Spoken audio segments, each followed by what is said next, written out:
Hi everyone, welcome back to Corby's Murder Mystery. Oh, let me fix the window placement a little bit. There we go, that's better.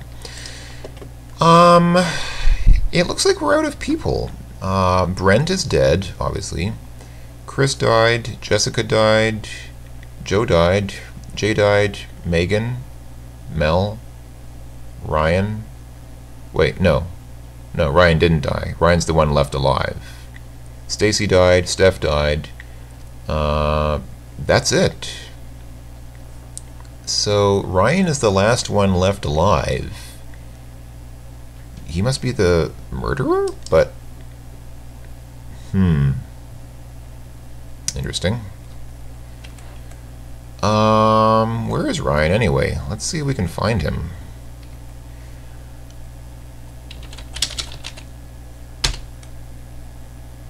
Oh, here he is. Ryan! Ryan! Everyone's dead! You're the only one left! Ryan? It's time, Corby. It's time! My brownies are ready. Want one, Corb? Corb! Upon awakening, you find a police officer waiting. After explaining everything that has happened, the police officer decides to take you and Ryan down to the headquarters to try and get to the bottom of this whole ordeal. Ooh, this should be fun, trying to explain what has happened. These police cars are obviously borrowed from Police Quest 1. Here we are. You feel a bit scared. I hope you wrote down all the clues. Alright. Okay, we're going to ask you a few questions to determine what happened last night and determine if you two were involved in any of the murders, the policeman says. It's just us. Just Ryan and Corby left alive. Everyone else is dead. Wow, incredible. Alright. First of all, who killed Stacy? Okay. So, what state did we find Stacy in? If I remember right, she was lying next to,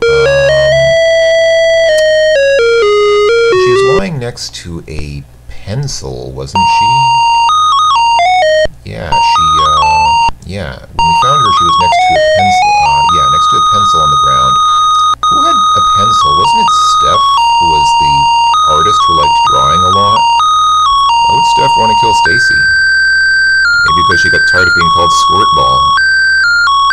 All day I dream about Squirt Ball. Alright, I'm gonna go with Steph. That's right, Steph killed Stacy in a fit of jealousy as she suspected Jay was attracted to her. Okay. The clues were the drawing pencil and Steph's sketchbook. That's right, when we searched Steph's body, we also found in her sketchbook there was a drawing of Stacy's mutilated body. Not a very subtle clue, but oh well. Alright, who killed Joe? Joe, the token black gentleman, was early to die. Jay almost seems like too obvious of a choice given the death threat, but I'll go with Jay. That's right, Jay killed Joe because he had been eyeing Steph.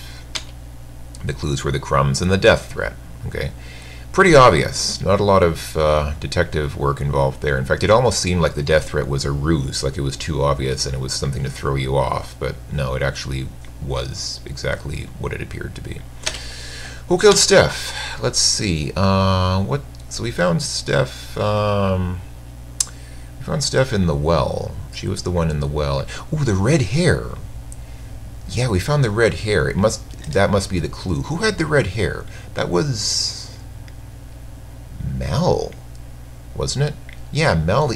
But Mel was such a sweet young woman. She loved animals. She was so gentle. How could it have been Mel? Wow, Mel killed Steph because of her attraction to Jay. Another case of jealousy. Yeah, the clue was the red hair. Wow. Okay. Who killed Jay? Who wouldn't want to kill Jay? He was stabbed with a knife. That's not really a clue, but wasn't there a cigarette butt next to him? It kind of points to Chris. I mean, lots of characters in this game smoke, including Ryan, but Chris was the constant chain smoker. I don't know. I'm going with him. It seems like Chris didn't have a motive, but I'm going with him. That's right. Oh, that's right. Chris killed Jay because of the time he didn't pick him up, you bastard guy. The clue was the cigarette butt. Seriously? He killed him because he didn't pick him up? Man, it's like the whole story of Kirpal back again. Speaking of which, I'm pretty sure Kirpal was Canadian. If you listen to the recording, there's a mention of Airport Road, as in Airport Road in Brampton. Pretty sure Kirpal is Canadian. Eh? Alright, who killed Jessica? Jessica was the one with the blonde hair. And where did we find her? We found her in the kitchen. What were the clues? What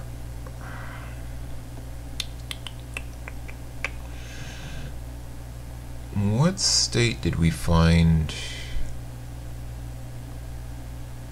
her in?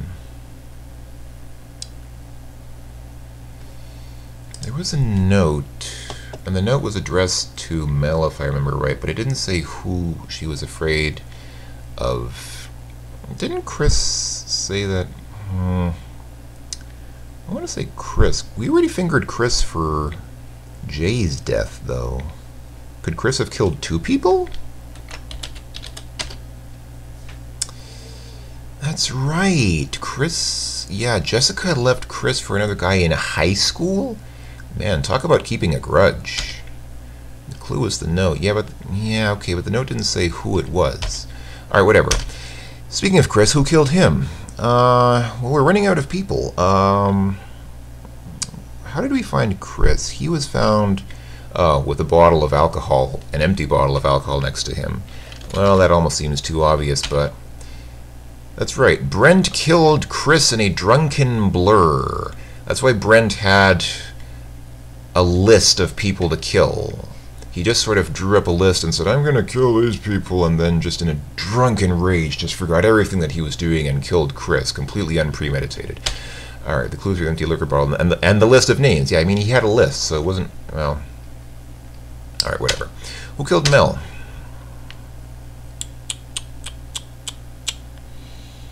Where did we find Mel? She was in the bathtub. Yeah, and there was a scrap of red cloth. Who was wearing red? That was Megan. Megan? Did Megan kill Mel?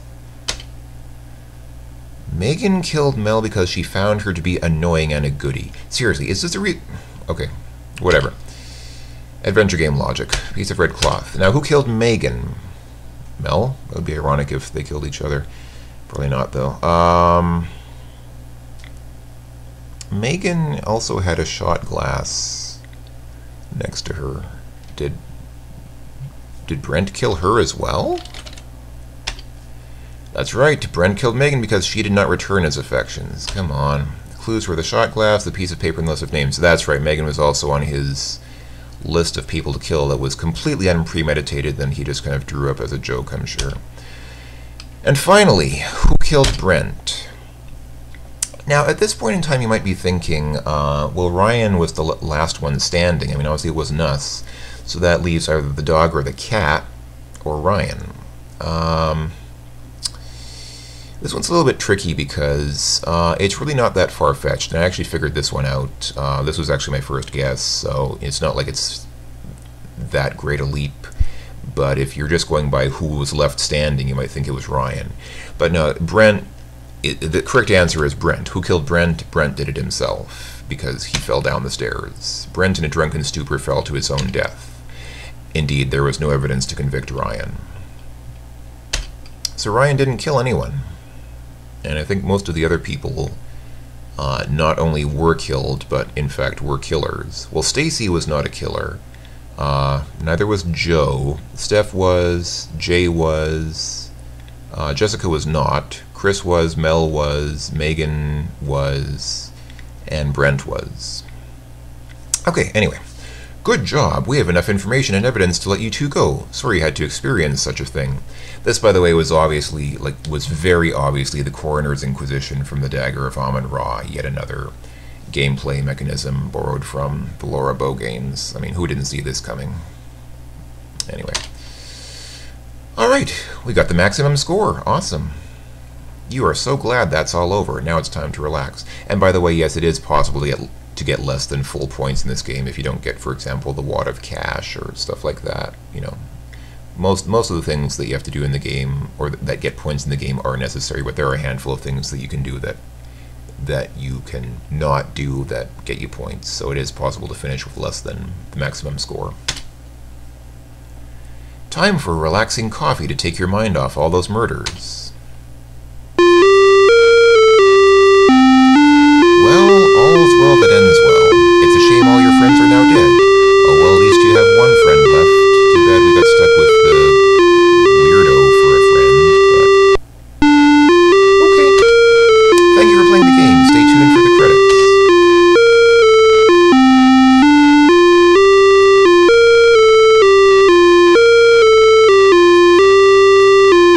And I guess that's it. We just kind of sit here and watch people touch gray rectangles to their faces repeatedly.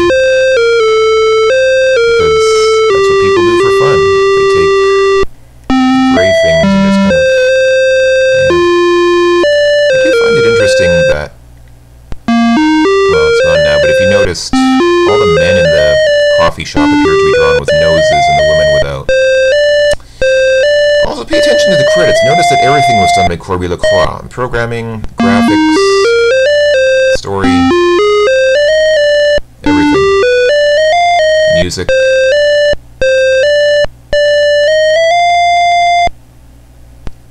Yeah. One guy did everything. So... why is that dog smoking? Seriously, how do you even get a dog to smoke? I mean, ignoring the question of why, how would you get a dog to smoke? Ooh. Megan. There's Brent again.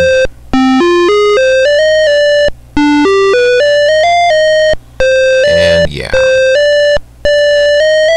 Ryan and his guitar. Thanks for playing.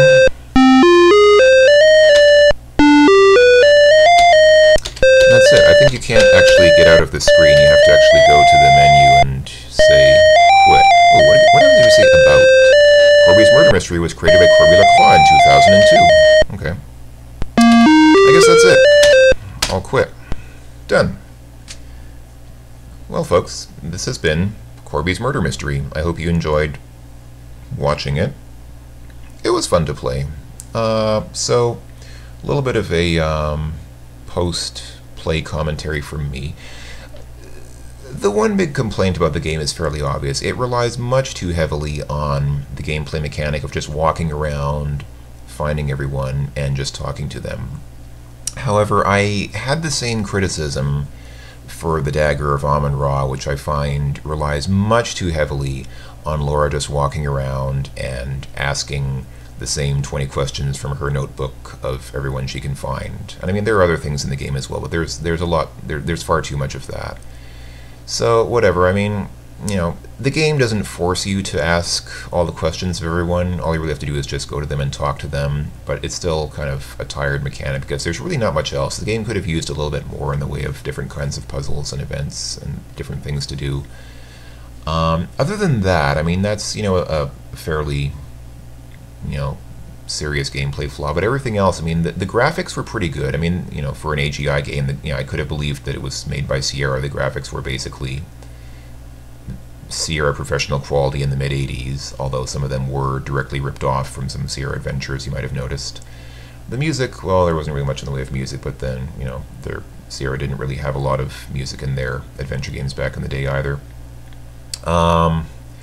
The characters were okay. I mean, the characters were at least a fairly varied bunch. They were pretty stereotypical. I mean, you had the drunkard, you had the silly little girls who like to think they're hot and dress up and all that, and then you had the weird guy, and then you had the guy who thought that he would get rich and thought he was cool and smart.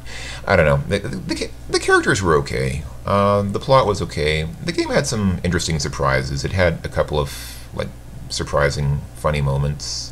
Overall, it was funny. And again, I just want to say I'm very glad that Mr. Lacroix made this game because it takes a lot of dedication.